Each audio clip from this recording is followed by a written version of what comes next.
I'd graduated from grade 12 at Craik, Saskatchewan, my home, and went to Toronto on a commercial operator's license course for radio operators, which you had to have at that time to be on a merchant ship or on a coastal station. When we completed our course and I had graduated, the Navy, the Army, the Air Force, and the Merchant Navy and the government were there offering us a job, I guess. My education on that basis was put best to use for our country in the Merchant Navy, and they needed operators at that time. You name it, we hauled it. We were called a defensively equipped merchant ship, and you had about 5 to 7 Royal Canadian Navy sailors aboard or gunners aboard if you were attacked. It was mainly Oerlikon guns for aircraft, and the aft gun was a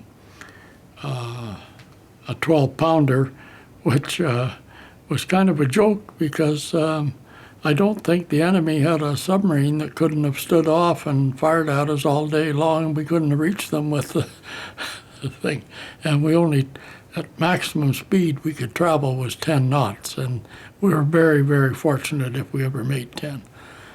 Once going to the UK, we were headed for Liverpool, and we were a convoy of 70 ships. We were getting close to the UK, and the convoys were breaking up to go to Murmansk, London. We were going to Liverpool, and that's when the enemy attacked, and that was a good time to attack because there was, a fair amount of confusion with ships going in all different directions.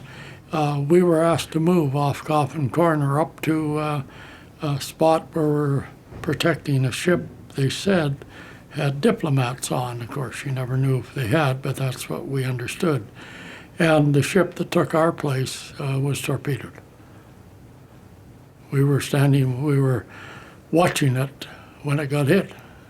I know there was at least 2 submarines because I heard one of them being sunk. I've never forgotten the sound in my life. The Brits were dropping depth charges. He came right across our bow underwater, and corvettes were chasing him.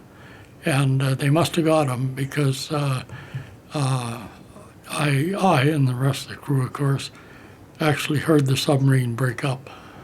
Just metal tearing apart. It's an awful sound. In the Pacific, one night, the second mate came in. He was on the same watch that I was on. He was white as a sheet. I've never seen him like that before, and he said, "Don't say anything to the captain. I'm going to take the ship wider than off to port, about another 50 miles or so." I said, "I just don't like where we are." Since then, a friend of mine who was on the same ship, we both agreed he probably saw a submarine that night. He didn't tell me, but we're pretty sure he did. Didn't matter. But anyway, we went off course, and there were 3 ships sunk that night, all in exact position that we were in, that he had changed from. And we wanted to go back and try and pick up some. We were all on our own. We weren't in convoy. And the skipper would not go back. He said, with what we're loaded with, if he sinks us, we'll kill more people in the water than we would save. And he, in the long run, he was right, because we had a lot of 500-pound bombs that particular trip. Communication-wise, that was pretty rough, hearing SOSs from the ships and knowing they'd come down the same exact path as us. So they'd obviously, submarines would do that. They would let a ship go by to see if something bigger would come and just wait for you. One of the scariest ones was, call it a typhoon or a hurricane, that we hit in the South Pacific.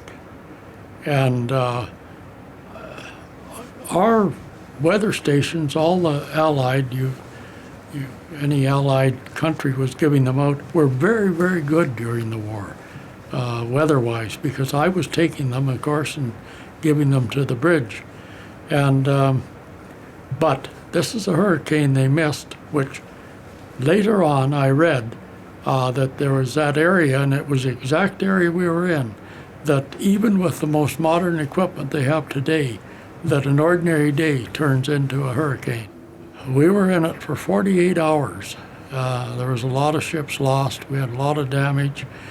We were headed for, I think it was Sydney, Australia, and after 48 hours, we ended up 250 miles closer California than we were to Sydney, Australia. We had an awful time. That was scary. If you're not afraid, you don't know what's going on. That's one way of thing.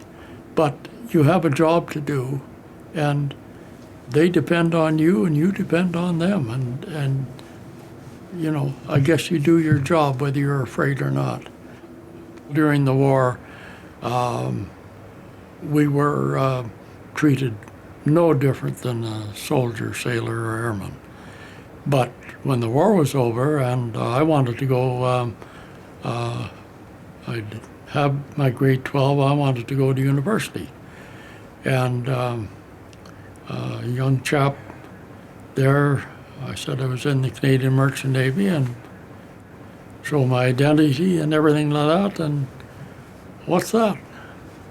Well, after 3.5 years, I didn't even answer him. I just turned but it made me determined that I was going to make a success.